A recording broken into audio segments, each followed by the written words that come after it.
Salam sejahtera dan salam perpaduan kepada murid tingkatan 4 bersama dengan kelas Ekocu pada hari ini.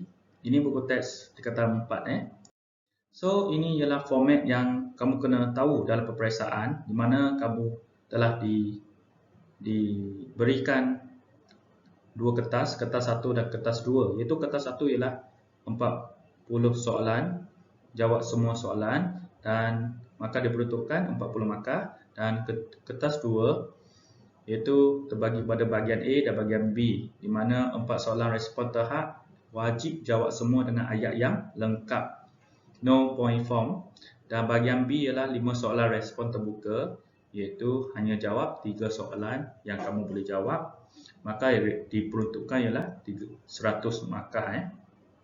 So, kita terus kepada bab 1, warisan negara bangsa.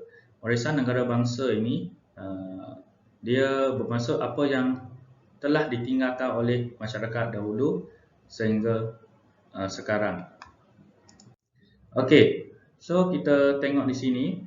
Cikgu akan petik dari sini. Ciri-ciri negara bangsa ini meliputi raja, undang-undang, wilayah, pengaruh dan rakyat. So, kalau salah satu tak ada, maka tidak timbulnya negara bangsa. Negara bangsa ni dia boleh diibaratkan ada sebuah rumah. Dalam rumah itu kena ada kelengkapan untuk kelangsungan hidup. Kalau tak ada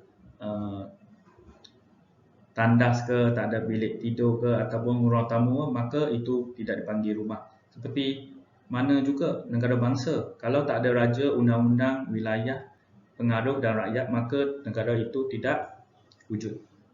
Kesultanan Melayu Melaka menerusi warisan ini, mengungguli sistem pentadbiran dan perundangan sebelum kedatangan Barat. Ciri-ciri negara bangsa Kesultanan Melayu meliputi kerajaan, rakyat, kedaulatan. Kedaulatan ini bermaksud seorang ketua memimpin dengan aman, damai dan juga merdeka tanpa kuasa campur tangan kuasa asing. Wilayah pengaruh, undang-undang dan lambang kebesaran. Sampai itu hubungan pemerintah dengan rakyat wujud secara timbal balik kekal sebagai warisan bernilai sehingga kini. Timbal balik ni bekerjasamalah pemerintah memberi arahan, rakyat tak setia dan akur kepada arahan dan sama-sama menjamin kesejahteraan kedaulatan negara.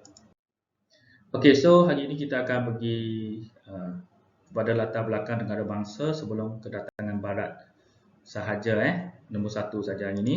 Dan latar belakang negara bangsa sebelum kedatangan Barat. Okey, jom kita tengok satu persatu. Kemunculan dan kemasyhuran kerajaan alam Melayu membuktikan asas negara bangsa telah bermula sebelum kedatangan Barat. Proses pembentukan negara bangsa mengambil masa yang lama dan melalui beberapa tahap berdasarkan sesebuah kerajaan. Kehebatan dan keanggungan kerajaan alam Melayu seperti Kerajaan Funan, Champa, Kedah Tua, Gangganagara, Sriwijaya, Angkor dan Majapahit ini, iaitu kalau tak silap cikgu ada 7 kerajaan, menunjukkan ciri-ciri negara bangsa berkembang dan diwarisi oleh kerajaan alam Melayu selepasnya. Next, kita tengok yang paling dekat dengan kita iaitu ciri-ciri negara bangsa kerajaan alam Melayu.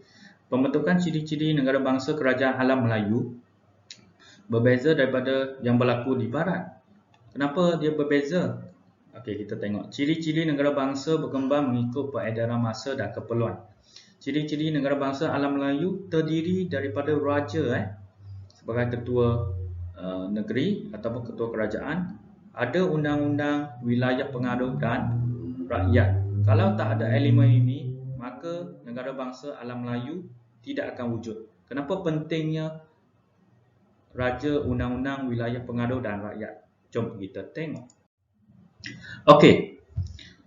So, ini merupakan warisan negara kita yang terbentuknya sebuah negara bangsa. Okey, mari kita lihat raja. Kenapa raja penting? Raja menjadi tongkat utama kerajaan. Kedudukan raja diperkukuh dengan sistem pentadbiran yang dibantu oleh para pembesar. Raja memperoleh ketaatan daripada rakyatnya. Wow. Raja sentiasa ditaati dan dianggap suci. Contohnya Raja Champa dianggap sebagai pemerintah yang suci dan dikaitkan dengan Dewa Siwa. So ini ada sistem Dewa Raja lah, Raja dianggap Tuhan. Okey, so rakyat akan taat setia kepada raja dan raja akan jaga rakyat. So maka terbentuk terlahirnya negara bangsa yang diketuai oleh raja. So kita tengok undang-undang. Kenapa penting undang-undang? Sampai sekarang penting. Kalau tak ikut undang-undang maka ucap kacir lah kita. Undang-undang dilaksanakan bagi memastikan kesejahteraan sesebuah kerajaan. Okey, betul. Undang-undang tersebut terpakai di seluruh wilayah pengaruh. Wilayah pengaruh ni tempat dan menjadi panduan ataupun rujukan dalam pentadbiran kerajaan. Contohnya kerajaan Majapahit mengamalkan Undang-Undang Utara Manawa. Utara Manawa. Okey, so kita pergi ke wilayah pengaruh pula. Okey, apa itu wilayah pengaruh? Wilayah pengaruh merupakan kawasan yang rakyatnya menerima dan mengakui pemerintahan seseorang raja. Dulu tak ada sembadan. Kalau you pergi mana-mana, tanya mereka siapa raja kamu, dia kata Raja A. Maka Raja A itu telah kawasan Raja A itu, maka adanya masyarakat A di sana. Sebab masyarakat A itu anggap Raja A itu sebagai ketua pemimpin mereka. Itulah taat setia yang menunjukkan sesuatu kawasan pengaruh. Tak ada sempadan lagi. Tak macam kita sekarang ada IC. Contohnya kerajaan Funan mempunyai wilayah pengaruh yang luas dari Sungai Mekong, Teluk Chamrah, Selatan Myanmar dan Segenting Kera. Okay, the last one. Ciri-ciri negara bangsa alam Melayu itu rakyat. Rakyat merujuk penduduk di dalam sesebuah wilayah yang setia kepada raja dan tidak mendahaka, tidak orang kata tidak dengar ataupun tidak membantah titah yang dikeluarkan raja. Ikut dan pastikan negara mereka maju. Contohnya rakyat kerajaan Sriwijaya membuktikan kesetiaan mereka kepada Raja Sriwijaya dengan upacara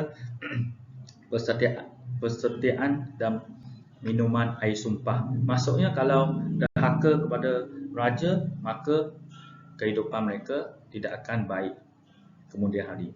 Ataupun istilah tulah. So kita lihat di sini, kerajaan Sriwijaya yang berpusat di Palembang telah meneruskan ciri-ciri negara bangsa yang diasaskan oleh kerajaan alam Melayu sebelumnya, iaitu kerajaan Funan dan Champa. Kesinambungan ini memberikan asas yang kukuh untuk kerajaan Sriwijaya berkembang dan muncul sebagai empire. Kawasan talukan, bermaksud empire, kawasan talukan yang terkenal. Ciri-ciri negara bangsa membawa kesejahteraan kepada Empire Sriwijaya yang diwarisi oleh Kesultanan Melayu Melaka. Kesultanan Melayu Melaka ini iaitu di Melaka. Kalau tak ada Kesultanan Melayu Melaka, saya berpendapat Malaysia pun tidak akan wujud pada hari ini. Kesultanan Melayu Melaka menyerapkan ciri-ciri lain dalam memperkukuh negara bangsa Kesultanan ini. Kesultanan Johor Riau pula meneruskan ciri-ciri ini dengan menekankan kepentingan Islam dalam usaha melaksanakan ciri-ciri negara bangsa. So, kita boleh lihat di sini, empat ciri-ciri tersebut memainkan peranan yang sangat penting untuk memastikan terbentuknya negara bangsa alam Melayu. Okey, so kita boleh lihat di sini, ini Empire Sriwijaya pada abad ke-12. Ini Empire Melaka. Ini semenanjung Malaysia sekarang. You tengok di sini, Empire Melaka ini sangat luas, iaitu meliputi semenanjung Malaysia dan juga sebahagian daripada Indonesia sekarang. So, Empire Kesultanan Melayu Melaka abad ke-15. Ciri-ciri negara bangsa yang menjadi warisan telah memperkukuh kerajaan Sriwijaya. Kesultanan Melayu Melaka dan Kesultanan Johor Riau. Pewarisan ini menyebabkan kerajaan tersebut terkenal dan berkuasa di alam Melayu. Sebagai rakyat Malaysia, kita harus berbangga dan bekerjasama untuk mempertahankan warisan negara kita pada sehingga hari inilah.